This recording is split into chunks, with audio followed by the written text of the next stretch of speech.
പൊന്നാനി മണ്ഡലം കോൺഗ്രസ് കമ്മിറ്റിയുടെ ആഭിമുഖ്യത്തിൽ ഗാന്ധി ജയന്തി ദിനം ആചരിച്ചു. രാഷ്ട്രപിതാവ് മഹാത്മാഗാന്ധിയുടെ ഓർമ്മകൾ പുതുക്കി പൊന്നാനി മണ്ഡലം കോൺഗ്രസ് കമ്മിറ്റിയുടെ ആഭിമുഖ്യത്തിൽ ഗാന്ധി ജയന്തി ദിനം ആചരിച്ചു. പൊന്നാനി കർമ്മ റോഡിൽ നടന്ന ദിനാചരണ ചടങ്ങ് KPCC executive member V Sayyid Muhammad Thangal ഉദ്ഘാടനം ചെയ്തു. എല്ലാ മണ്ഡലം കോൺഗ്രസ് കമ്മിറ്റികളുടെയും അതുപോലെ തന്നെ ബ്ലോക്ക് കോൺഗ്രസ് കമ്മിറ്റിയുടെയും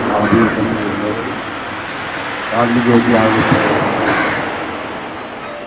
ഏറ്റവും അധികം പ്രസക്തമായ ഒരു കാലഘട്ടത്തിലാണ് നാം മുന്നോട്ട് പോയിക്കൊണ്ടിരിക്കുന്നത്. ഇന്ത്യയുടെ ജനാധിപത്യ മതേതര സ്വഭാവത്തെ തന്നെ തകർക്കുന്ന രീതിയിൽ BJP സർക്കാരിന് അധികാരത്തിൽ വന്നു. മുൻ MP C ഹരിദാസ് മുഖ്യപ്രഭാഷണം നടത്തി. ഇനിയിപ്പോൾ രണ്ടാമതും പുറപ്പെടാനാണ് കേട്ടത്. വയനാട് തെരഞ്ഞെടുപ്പ് കഴിഞ്ഞാൽ പുറപ്പെടും തോന്നുന്നു. അധികം ഇന്ത്യ രാജ്യം മുഴുവൻ കണ്ടു. നമ്മുടെ പെരിന്തൽമണ്ണയിൽ വന്നപ്പോഴാണ് ഞാൻ കാണുന്നത് എല്ലാ സ്ഥലത്തും എത്തി. അത് ഇന്ത്യ രാജ്യത്ത് ചെയ്ത ഒരൊറ്റ ആൾ മാത്രമാണ് മഹാത്മാഗാന്ധി. അങ്ങനെ മഹാത്മാഗാന്ധി പുറപ്പെട്ടു ഇന്ത്യയെ കാണാൻ.